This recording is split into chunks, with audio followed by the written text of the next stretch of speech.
Hey guys, I'm back again with more conversions from Destiny 2 into things for D&D. But in this video, instead of converting enemies from Destiny 2, we're going to be converting some of the game's exotic gear and weapons into D&D. We'll start off by doing 2 exotic pieces of gear from each class, and then we'll cover a couple of weapons at the end. Starting with the best class in the game, the Titans. First up is the One-Eyed Mask. In Destiny 2, the One-Eyed Mask allows you to get an overshield if you kill an enemy that damaged you within a certain time frame. So let's see what my conversion of that does in D&D.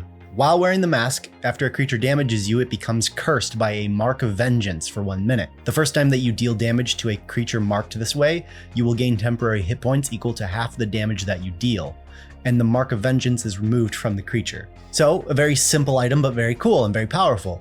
It will allow you to get temporary hit points if you strike a creature that struck you within a minute. And notably, it doesn't limit however many creatures can have a Mark of Vengeance, so any creatures that damage you can get cursed by this Mark of Vengeance, and then if you damage them within that minute time frame, you get temporary hit points. Now, of course, temporary hit points don't stack, but you can always choose to take the larger source of temporary hit points. So if you deal damage to a creature and then later down the line, you do damage to another creature that was cursed, and you do more damage that time, then you can just take that temporary hit points instead. So a simple but effective item that can be useful to really any class in D&D. Next we have the Dunemarchers. In Destiny 2, the Dunemarchers give you a boost to your movement and your sliding, and they allow you to deal chain arc lightning damage to enemies when you punch someone after running for a second. In D&D, while wearing these boots, you may take the dash action as a bonus action. Additionally, once per turn, if you move at least 20 feet in a straight line towards a creature, then hit the creature with a melee attack on the same turn, you release a charge of static electricity that causes the target to take a number of d4s of lightning damage equal to your proficiency bonus. 3 bolts then leap from that target to as many as 3 other targets, each of which must be within 15 feet of the original target. The targets can be a creature or an object, and can only be targeted by one of the bolts. They need to make a dexterity saving throw with a DC of 10 plus your proficiency bonus, and on a failure, the target takes the same amount of lightning damage. So essentially what you have here is a wind up for a smaller chain lightning spell. It allows you to once per turn get that initial extra damage on a target, and then it has that 15-foot radius of extra 3 bolts that can chain if there are enemies nearby to chain to. And notably, both the damage and the DC saving throw scales off of your proficiency bonus here. And that's something that I think lacks in a lot of magic items, is the ability for it to scale with your character. So this one does scale with you, and you can give this to a low level player in your group and it'll do less damage, and then also will scale with them throughout their career if they really like the item and want to keep using it. Alright, so next up is Warlocks. Our first exotic is going to be the Necrotic Grip. In Destiny 2, the Necrotic Grips work with the Weapons of Sorrow in the game, which do like a poison dot effect. And the gauntlets themselves also can apply a poison dot effect on a hit. But the whole idea of Necrotic Grips in Destiny 2 is to just spread that poison around as you damage and kill enemies. So poisoned being a condition in D&D, I felt that we could allow these gauntlets in D&D to work a bit with the conditions. So in D&D, while wearing these gloves, once per turn when you damage another creature with a melee attack, if that creature is under the effects of the poisoned condition, you spread that condition to any creatures of your choice within 30 feet of the poisoned creature, causing those creatures to make a Constitution saving throw with a DC of 10 plus half of your character level rounded up. A creature that fails is poisoned for 1 hour. Additionally, while you are under the effects of the poisoned condition, you gain an additional action on each of your turns. That action can be used to take the attack, one weapon attack only, dash, disengage, hide, or use an object action. So again, here we have a DC that scales with you for that Constitution saving throw. And notably, this is a once per turn Constitution saving throw from the melee attack trying to spread it. So this isn't something you can just spam to all the nearby creatures multiple times on your turn if they continually succeed at the saving throw. But it does not say anywhere here that if they succeed, they're immune to the condition like some poisoned effects do. So in this case, you can keep re-attempting to spread the poison from a creature to nearby creatures, even if those creatures have already succeeded on their save. And then for the second part here, you get an additional action, essentially what is a hasted action. I took the wording from the hasted spell for this action. You get an additional action on your turn while you're under the effects of the poisoned condition. So there is a benefit that you get here for actually being poisoned yourself while wearing these necrotic grips, which I thought was really cool. And while being poisoned does give you disadvantage on attacks and on ability checks, which is pretty bad, having an extra hasted action is also really good, especially to have it all the time when you're poisoned. So there is sort of a give and take here with constantly being poisoned, and I think it provides a lot of flavor that you could do for your character to have your character always be poisoned intentionally just to get this hasted action. And the other thing I'll note here is nowhere on these gauntlets does it say you actually can poison a creature with these gauntlets. So actually getting a creature to be poisoned is going to be up to the players to first do before these gauntlets actually give them a ton of benefit, because first a creature needs to be under the effects of the poisoned condition before you can then spread it with these gauntlets. Okay, so moving from there, our next warlock item is going to be Chromatic Fire. In Destiny 2, Chromatic Fire allows you to create elemental explosions when you get a headshot using a kinetic weapon on enemies. And that explosion is usually determined by your subclass. Here in D&D, this cloak has 7 charges. While wearing this cloak, when you deal bludgeoning, piercing, or slashing damage to a creature, you may expend one or more of its charges to emit a burst of elemental energy in a 15-foot radius explosion centered on the target creature. The explosion deals a number of d8s of damage equal to the charges spent to any creature or object other than you within the radius. Roll a d6 on the table below to determine the type of damage the explosion deals. If you spent all 7 charges at once, you may choose the type of damage from the table below instead of rolling. The cloak regains 1d6 plus 1 expended charges daily at dawn, and if you expend the cloak's last charge, roll a d20. On a 1, the cloak crumbles into ashes and is destroyed. And below we can see that there are 6 different types of damage it can deal: fire, cold, acid, lightning, poison, or thunder. So a bit more of a damage-focused item, an AoE damage-focused item, and one that's going to be probably better off given to a character that's using martial weapons, that's using crossbows, swords, and things like that, because it takes bludgeoning, piercing, or slashing to activate this cloak, and that's kind of what I figure kinetic damage to be in Destiny 2, is like the bludgeoning, piercing, and slashing of Destiny 2.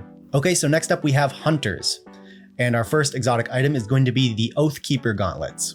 In Destiny 2, the Oathkeeper gauntlets allow you to infinitely hold a bow draw, and it also gives you a scaling bit of damage to that bow shot the longer you hold it, up to a certain amount. Here in D&D, while wearing these gloves, you may use your action to charge up a more powerful shot with a ranged weapon that has the ammunition property. Doing so will cause the next attack you make with that weapon to function as a line attack that is 5 feet wide and has a length equal to the short range of the weapon. Any creatures caught in this line must make a dexterity saving throw equal to the DC of 10 plus half of your character's level rounded up. A creature that fails takes damage as if you had used the attack action to make a ranged attack with this weapon against that creature. A creature that succeeds takes no damage. So a bit of a unique item here. It's really only going to be useful for characters that have a ammunition property ranged weapon, and it allows them to basically charge up their weapon into a line attack rather than just a single attack. Now, note that there is no time limit placed on this line attack, so in theory, this character would likely always start combat with this powerful shot charged up, unless they were surprised in some way. And the other note is that here, the intent with the wording is that creatures that take damage within this line that fail their saving throw, they take damage as if the player had targeted them with a attack action specifically from their weapon. So the wording there is meant to indicate that things like sneak attack and other effects that the player might have that normally would apply on like a targeted ranged attack, those effects would apply to any of the creatures that fail their saving throw. It's as if you're making an individual attack at each one when they fail their saving throw. And so the wording of this can be a little tricky, and perhaps future me has corrected the wording a little bit to make this more clear, but that is the intent, is that things like sneak attack that normally would only be used once per turn on a specific creature, those effects apply to all the creatures hit by this line attack. This line attack's like one attack applied to multiple creatures. Okay, so moving from there, the next hunter exotic is Gemini Jester. In Destiny 2, the Gemini Jesters allow you to, as a hunter, dodge, and nearby enemies lose radar and can't detect you using their radar. Here in D&D, while wearing these boots on your turn when you take the disengage action, you may also take the hide action as a free action at the end of your turn. Additionally, these boots have 7 charges. When taking the disengage action on your turn, you may expend one of these boots charges to gain the benefits of the Pass Without a Trace spell until the end of your next turn, which grants you a +10 bonus to dexterity stealth checks. You can't be tracked except for by magical means, and you leave behind no tracks or other traces of your passage. The boots regain 1d6 plus 1 expended charges daily at dawn, and if you expend the last charge, roll a d20. On a 1, the boots crumble into ashes and are destroyed.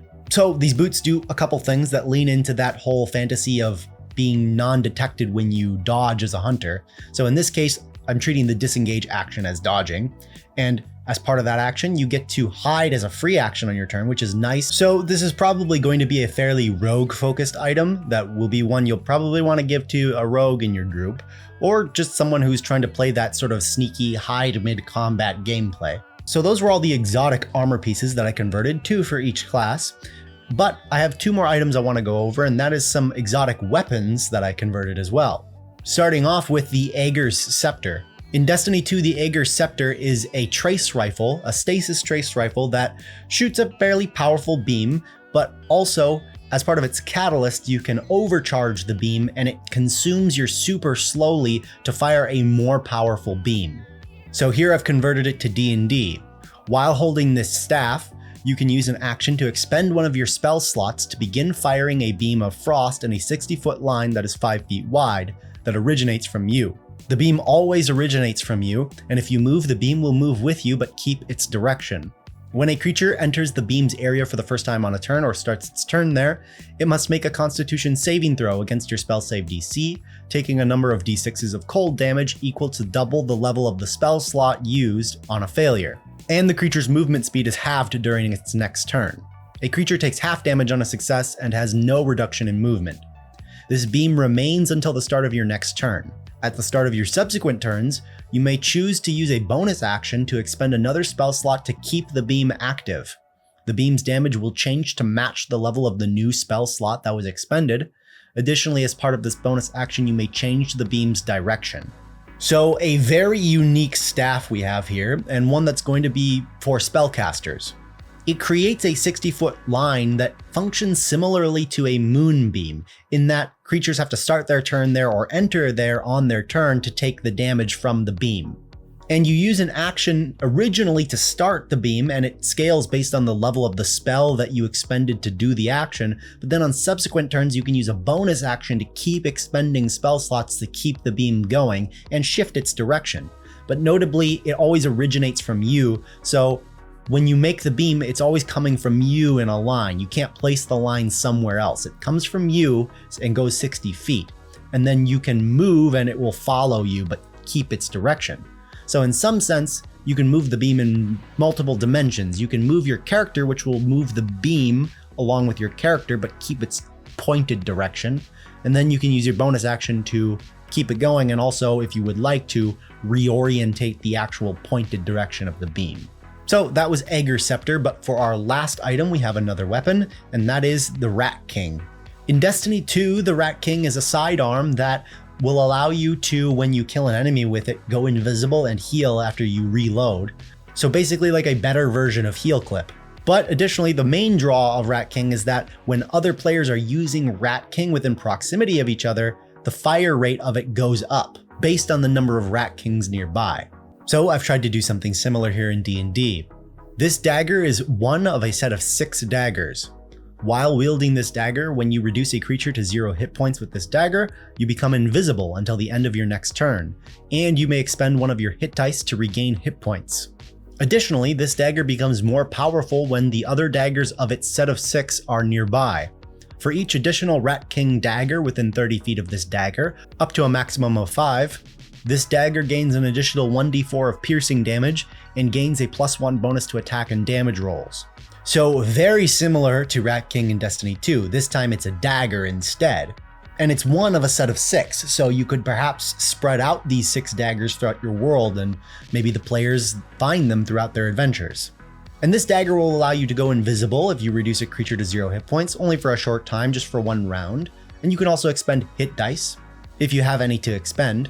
But the main draw is that the more of these daggers of this set of 6 that are within 30 feet of each other, then the more damage you're doing. You're getting an extra d4 for each one, so potentially you could gain an extra 5d4 to your dagger. And you essentially get a +1 enchantment for each other dagger within 30 feet. So potentially you could have a Rat King dagger that has an extra 5d4 and an extra +5 to attacks and damage rolls.